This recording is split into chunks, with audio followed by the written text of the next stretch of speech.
Hey everybody, it's me, Bill, and hey Carlos, hope everyone's great out there. So I just want to ask, I'm only gonna be here for a second, but I just want to know who who who is he talking to? Like honestly, who is this insane man speaking to? We're the greatest place in the world. He's made it great. We're hot again. People are coming back here so greatly to buy. Hmm. Just days before those Epstein files come out, he comes out with this bullshit. Now, the other thing, which is insanity, is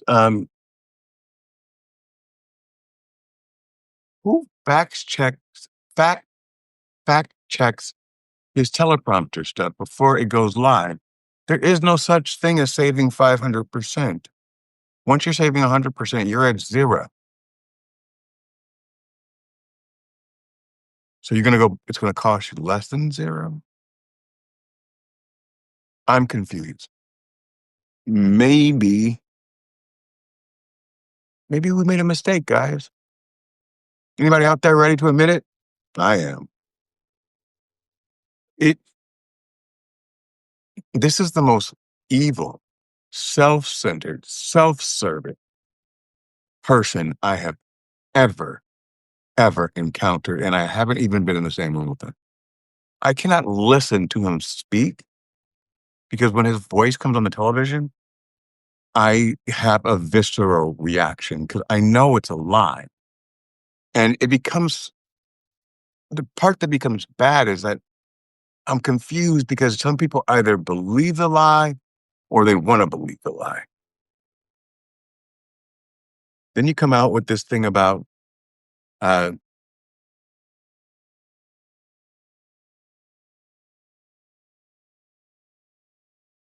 total craziness. He is signaling Carlos. I 100% agree with that. And and I mean that literally. But he's instead of signaling, he's disgusting.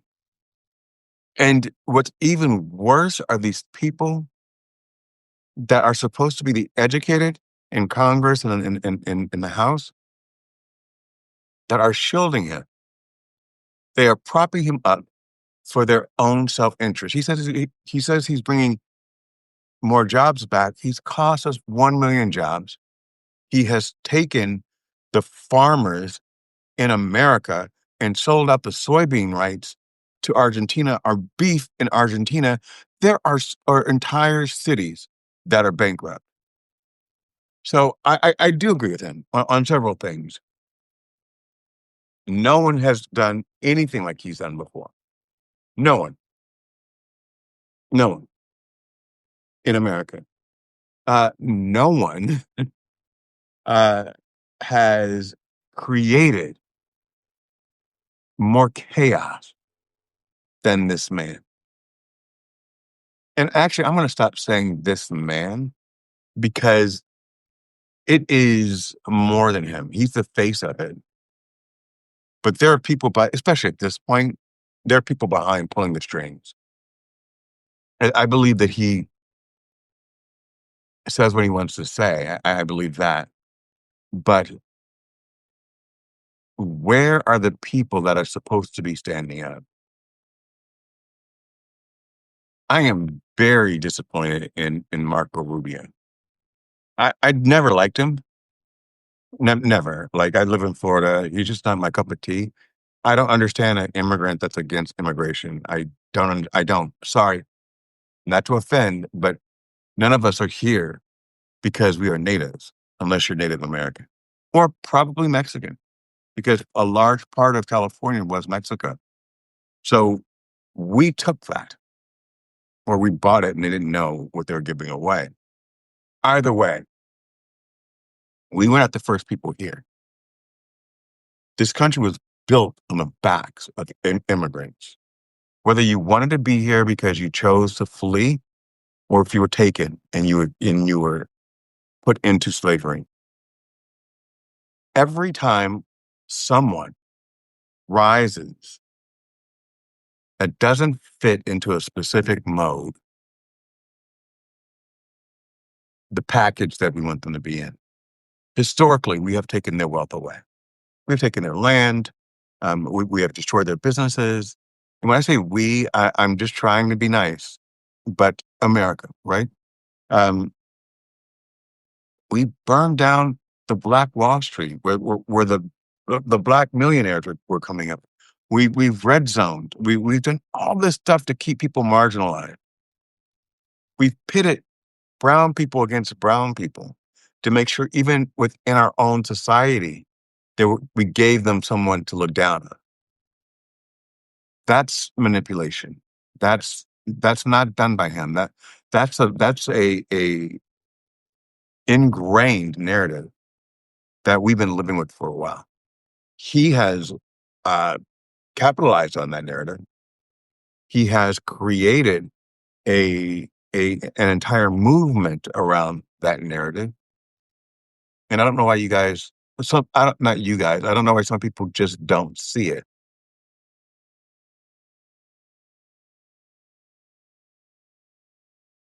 I don't want to say that everyone that voted for Donald Trump is in any category because we do things for different reasons. And sometimes when you know better, you do better. So I'm not here to point fingers at what you did yesterday. But how can you sit here and watch what's going on and still say there's good in him? And I have friends that still say, "Oh, this is a witch hunt." It's insane. That's insane. So let's get this clear. 30 days ago, or 60 days ago, maybe 90, the Epstein files were in somebody's desk, right? Then they disappeared. Then they were there. Then they created this narrative that they were going to start looking into open investigations on Barack Obama and all these other and Bill Clinton and all the other people that could be in that file. And why would they do that? Because if there's an ongoing investigation, a lot of times you're allowed to suppress the files. I'm not going with that. Because remember, and it just came up in an interview the other day, Donald Trump said and took it all the way to the Supreme Court that a sitting president has complete immunity. So I want you guys to think about this, if a sitting president has complete immunity, then why are we going back and investigating Barack Obama and Bill Clinton? I am not a big, well, I'm a big Barack Obama supporter. I like Bill Clinton, but if he's in those files, God bless him. Release it, release it. Um, I don't think Barack's in it, but if he is, it's more about saving and saving young children and allowing the victims, the grown children, because when something traumatic happens to you at 12, you carry that with you throughout your life. So there are still adults out there dealing with what happened to them. So they have the files, they don't have the files, then they must release the files. But now then they put an ongoing investigation. That doesn't really go over well with the public because it looks like you're hiding something. Then this is within 30 days. We steal or oil tankers. I don't know who the fuck we are anymore. I don't think that's American. We are on the biggest. We're the number one threat to humanity, according to the the other world leaders. We are not the bright shining beacon on the hill. We are isolated. We are killing people for no reason. We are taking the territory that we want just because we can. And we're doing it all while starving the American people. You can't give me $12 billion as a farmer and said you fixed it. I would gladly take that $12 billion or my portion of it. But no, you didn't fix it, you broke it. And now you're trying to give me welfare in order to put a Band-Aid on it. But the soybean issue, we just signed, I think, a 2 or 3 year contract, or China just signed a 2 or 3 year contract with, I don't remember which country, so I'm not going to say it, but that was a big source of income for the farmers. That China exporting or importing soybeans from us was huge. So even if we make up for the past, that's not going to account for the 2 more years or 3 more years or whatever that contract was that those guys are going to live. Why are homes being bought by corporations and making it almost impossible for a young 30-year-old couple starting off with their first child to own a home? None of it makes sense. But here's the part that makes the best. Here's the cherry on top of the cake, or top of the sundae. The part that makes me feel better. I'm feeling it in my heart and my soul that this is over. It's already over. And we're going to go through some bumps, but I think that we are going to unite. I know that we're going to unite stronger. And I am hoping whoever does replace this administration looks back at the damage that has been done to, I'm gonna be selfish. I'm gonna say the damage that's been done to my generation. And the reason why I'm gonna be selfish about that is because my generation are the ones that I feel, so this, I could be wrong about this, that worked extremely hard, became successful, and then the rug was pulled out of us, pulled out from under us in 2008, 2009. That economy was based on a Republican decision to inflate our housing, and that bubble burst. And it caused people like me who had worked super hard to lose everything they had. I lost my home, my cars were repossessed, but I'm a fighter. So what did I do? I rebuilt it up, got another company. Took me 12 years to really start feeling comfortable with that. And then we have COVID. And the lack of leadership during COVID, I don't think could have prevented some things, but we could have gotten ahead of that. So we've been taken down twice, and now here's the third time. The third time. Third. 2009, 2020, 2025. So my entire plan, for retirement or anything else, has been wiped out 3 times. 3 times. Yeah. And yet you're supposed to man up and keep going. Yet they think we're lazy. Yet big banks are too big to fail, but we are. How do we as Americans bail out banks with our tax dollars, and the banks are allowed to turn around and repossess our homes? The banks were too big to fail, but we weren't. We weren't. So, in my opinion, there's been a consistent heartbeat rumbling beneath us that has been pulling strings. I don't believe that victims of a sex crime should be condemned And I don't think that they should hold that burden while the people in power walk free.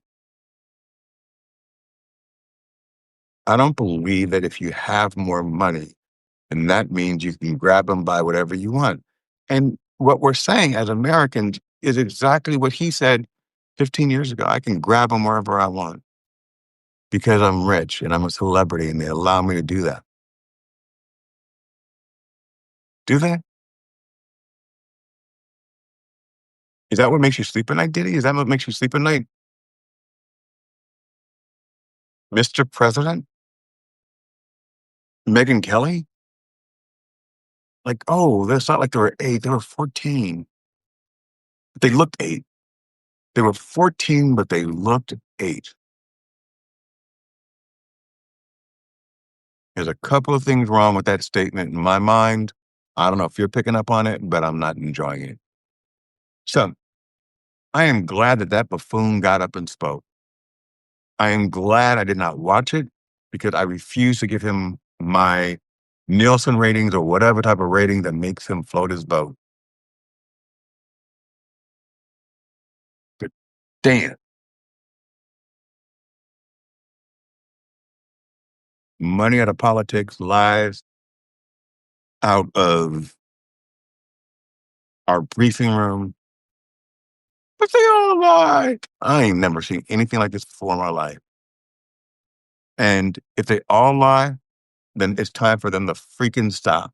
It's time for us to demand more. And we shouldn't say, oh, but they all do it. Then if you know that they all do it, then they all need to stop.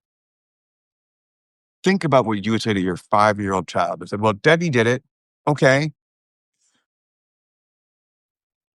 So if Debbie took a marker and wrote all over her mother's white couch, and your child came in and said, I'm going to write all over her mom's white couch too, because Debbie did it, that doesn't make sense. Period. Exclamation point. None of this makes sense. With love and light, none of it makes sense. So this is my living room. This is where I sit back. My show's on hiatus, and I just call people up and we just talk. It's been a great week with me and Kinga. That's probably going to be my little sidekick. Omar came on today. I had John Michael just pop by yesterday. Cozy, right? No fluff, no music. Just me, Spot, and my dog Spot, and my pillows on my couch. That Spot keeps on messing up. I want everybody out there to know, to dream big, to understand that we're better united than we are divided. And that as you rise in life, as that tide rises, like Sean said yesterday, you bring everybody with you. Because if you're doing it by yourself, you're going to be on an island alone. And when you're looking at the people that you're taking guidance from, I want to ask you guys this too. Which one do you want to be in?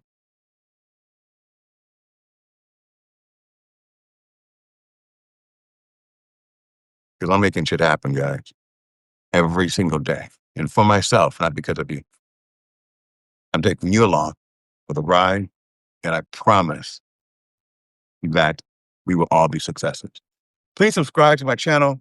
I forget to ask people to do that. Uh, I have more followers than I have subscribers, which is very, very weird. I don't know what the difference is. So it's like I have 3 times more followers than I do subscribers. I don't know if that's good or bad. I'm not, you don't pay to subscribe to my channel anyway. And I appreciate every like, every repost, every restack, every thumbs up, every opportunity that I can get to say that you're doing it, Bill, because I am doing this because I am afraid about my life. I'm afraid that I don't have a job. I do not want to sit here and go crazy and not crazy, but go get depressed because I'm sitting here just applying for jobs, and no one is biting. But you know what is biting? You guys, because while I'm applying, I have built myself a little community. And now I'm going to put those efforts specifically in the Substack. And I am going to quadruple what I'm doing here. And then I'll go back to YouTube and I'll be back on LinkedIn in 2026. But right now, Substack, you are my love.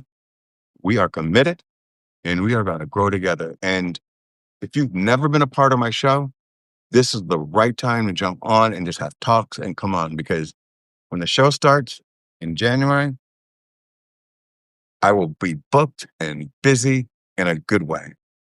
So people are already asking me if they can be on. Book your spot tonight. Talk to you later. Bye, guys.